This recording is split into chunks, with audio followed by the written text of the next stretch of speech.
వాళ్ళ వైపు ఉంటారా, ఆడపిల్లి వైపు ఉంటారా అన్నది ఒకసారి ఆలోచించుకోండి. ఇప్పుడు శ్రీరామచంద్రస్వామి వైపు ఉంటామో, మా ఇంటికి లక్ష్మీదేవిని తీసుకుని వెళ్తామన్న వాళ్ళందరూ కూడా ఒకసారి చేయి పైకెత్తండి. శ్రీరామచంద్ర పరబ్రహ్మణే నమో నమః. జై శ్రీరామచంద్ర స్వామికి, జై శ్రీరామచంద్ర స్వామికి. అదే మేము సీతమ్మ వారి ఇంటి తరపు వాళ్ళ వై ఉంటామో, మేము సీతమ్మ వారిని రాముల వారికి దానం చేస్తాము అంటే కన్యాదానం చేస్తామన్న వాళ్ళు ఇప్పుడు ఒకసారి చేయి పైకెత్తండి. జై బలో సీతమ్మ తల్లికి, జై బలో సీతమ్మ తల్లికి, జై బలో సీతమ్మ తల్లికి. ఇక్కడ ఇటువంటి సంశయమే వచ్చినప్పుడు దశరథ మహారాజు మీ అందరికీ తెలుసు, రాముల వారి యొక్క తండ్రి. అలాగే జనక మహారాజు మీ అందరికీ తెలుసు, సీతమ్మ వారి యొక్క తండ్రి. వాళ్ళిద్దరూ అక్కడ కూర్చొని కన్యాదానం జరిగే సందర్భంలో దశరథ మహారాజు ఎక్కి పెడుస్తూ ఏడుస్తూ ఉన్నాడట. అంటే ఎక్కిళ్ళు పెడుతూ దశరథ మహారాజు ఏడుస్తూ ఉన్నాడు. జనక మహారాజు సంతోషంగా ఆయన కూతురు పెళ్లి చేస్తూ ఉన్నాడట. అయితే ఏంటయ్యా నువ్వు పెళ్లి కొడుకు గర్భవాడివి, నువ్వు అంటే మీ ఇంటికి లక్ష్మీదేవి వస్తోంది, అంతేకాదు ఇంటికి వస్తూ వస్తూ బోల్డంత కట్నం కూడా తీసుకొని వస్తుంది కదా, మరి నువ్వు ఎందుకు ఏడుస్తున్నావు అని అడిగారు. అదే జనక మహారాజును కూడా అడిగారట.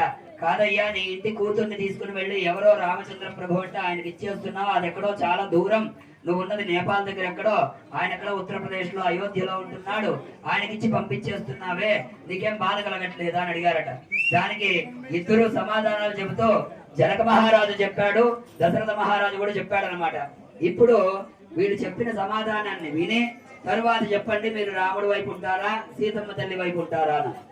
దశరథ మహారాజు జనక మహారాజు చెప్పిన విషయాలు ఏంటంటే, జనక మహారాజు అంటాడట, అయ్యో నా సీతమ్మ తల్లిని మహాలక్ష్మీదేవిని నేను రాముడికి ఇచ్చేస్తున్నాను అనేటువంటిది బాధ కాదయ్యా, ఎన్ని కోట్ల జన్మల పుణ్య ఫలం ఉంటే గాని మనం కన్యాదానం చేయలేము, అందుకని నేను కన్యాదానం చేస్తూ చాలా సంతోషపడుతున్నానంటే దశరథ మహారాజు అన్నాడట, అయ్యో నాకు ఇంతమంది కొడుకులు ఉన్నారు కానీ ఒక కూతురు లేదే, కూతురుంటే నేను కన్యాదానం చేసేవాడిని అని. ఉన్న ఒక్క కూతురు శాంత అనేటి ఒక కూతురు ఉంటుంది అనమాట. దశరథ మహారాజు కూతురు ఉంది, మీకు తెలుసో తెలియదో. దశరథ మహారాజుకి శాంత అనే ఒక కూతురు ఉంటుంది. ఆయన భర్త పేరు ఋష్యశృంగ మహర్షి. అయితే దశరథ మహారాజు దత్తతగా వేరే వాళ్ళకి ఇచ్చేస్తారు శాంతాన్ని. ఆ తరువాత పెళ్లి జరుగుతుంది. కాబట్టి దశరథ మహారాజు కన్యాదానం చేయలేదనమాట. అయ్యో నాకు 4 కొడుకులు ఉన్నారే, అయినా ఒక్క కూతురు లేదే, నాకు కన్యాదానం చేసే భాగ్యం నాకు దొరకలేదే, ఎన్ని కోట్ల జన్మలు ఎత్తాలి మళ్ళీ నేను అని బాధపడుతూ ఉన్నాడట. ఇప్పుడు చెప్పండి, మీరు సీతమ్మ వారి తరపుంటారా, రాముల వారి తరపుంటారా అని. రాముల వారి తరపున్న వాడు దశరథ మహారాజు బాధపడుతున్నాడు, కన్యాదానం చెయ్యలేదేనని. జనక మహారాజు నేను సీతమ్మ తల్లిని దానం చేస్తున్నాను, కన్యాదానం చేసే భాగ్యం నాకు దొరికింది అని చాలా సంతోషపడుతున్నాడు అనమాట. ఇప్పుడు చెప్పండి, రామచంద్ర స్వామి వైపు ఉన్న వాళ్ళు ఎవరున్నారో చేతులు పైకెత్తండి. సంతోషం.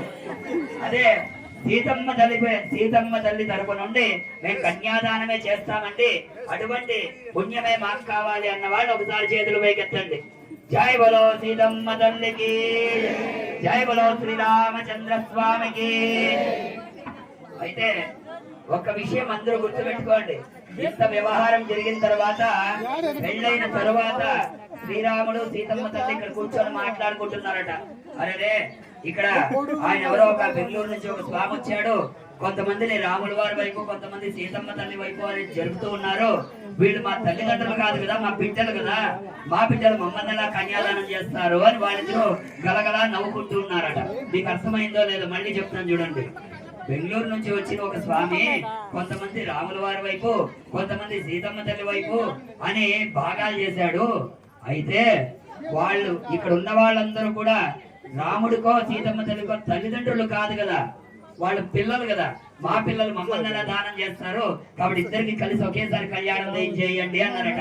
కాబట్టి మనం అందరూ ఎవరి తరపు అంటే సీతారాముల తరపుగా ఉంటాం, కానీ రాముడి వైపు సపరేట్ గా సీత వైపు సపరేట్ గా ఉండం. ఎందుకంటే వాళ్ళ పిల్లలు మనం కాబట్టి ఇద్దరికి కలిపి జై బలో సీతారామచంద్ర స్వామికి, జై బలో సీతారామచంద్ర స్వామికి, జై బలో సీతారామచంద్ర స్వామికి. తదంగత్వేన కన్యాదాన మహోత్సవంగా ఇది గోత్ర ప్రవర్తన చదువుతారు, శ్రద్ధగా వినండి. ఓం శ్రీరామచంద్ర పరబ్రహ్మణే నమో నమః. ఓం చతుస్సాగర పర్యంతం గోబ్రాహ్మణేభ్యః శుభం భవతు. వాసిష్ఠ మైత్ర వరుణ కౌండన్యస త్రయాశ్రయ ప్రవరాన్విత వాసిష్ఠ గోత్రోద్భవస్య నాగభాగ మహారాజ వర్మణో నత్రే చతుస్సాగర పర్యంతం గోబ్రాహ్మణేభ్యః శుభం భవతు. వాసిష్ఠ మైత్ర వరుణ కౌండన్యస త్రయాశ్రయ ప్రవరాన్విత వాసిష్ఠ గోత్రోద్భవస్య అజ మహారాజ వర్మణ పౌత్రాయ చతుస్సాగర పర్యంతం గోబ్రాహ్మణేభ్యః శుభం భవతు. వాసిష్ఠ మైత్ర వరుణ కౌండన్యస త్రయాశ్రయ ప్రవరాన్విత వాసిష్ఠ గోత్రోద్భవస్య దశరథ మహారాజ వర్మణ పుత్రాయ శ్రీరామచంద్ర వరాయ బ్రహ్మణే వరాయ. గట్టి మేడం అక్షతలు బోలు. ఓం సర్వేభ్యో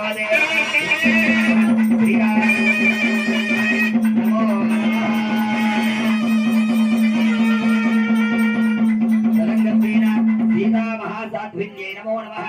సీతమ్మ తల్లి యొక్క ప్రవర చదువుతున్నారు, వినండి. చతుస్సాగర పర్యంతం గో బ్రాహ్మణేభ్యః శుభం భవతు. ఆంగీరస ఆయాస గౌతమ త్రయాశ్రయ ప్రవరాన్విత గౌతమ సగోత్రోద్భవీం స్వర్ణరోమ మహారాజ వర్మణో నప్త్రీం చతుస్సాగర పర్యంతం గో బ్రాహ్మణేభ్యః శుభం భవతు. ఆంగీరస ఆయాస గౌతమ త్రయాశ్రయ ప్రవరాన్విత గౌతమ సగోత్రోద్భవీం హ్రస్వరోమ మహారాజ వర్మణః పౌత్రీం చతుస్సాగర పర్యంతం గో బ్రాహ్మణేభ్యః శుభం భవతు. ఆంగీరసాయాస గౌతమ త్రయాశ్రయ ప్రవరాన్విత గౌతమ గోత్రోద్భవీం జనక మహారాజ వర్మణః పుత్రీం సీతాదేవి నామ్నీం కన్యా. ఓం సీతాదేవ్యై నమః. గట్టి మేళం. ఓం సర్వేభ్యో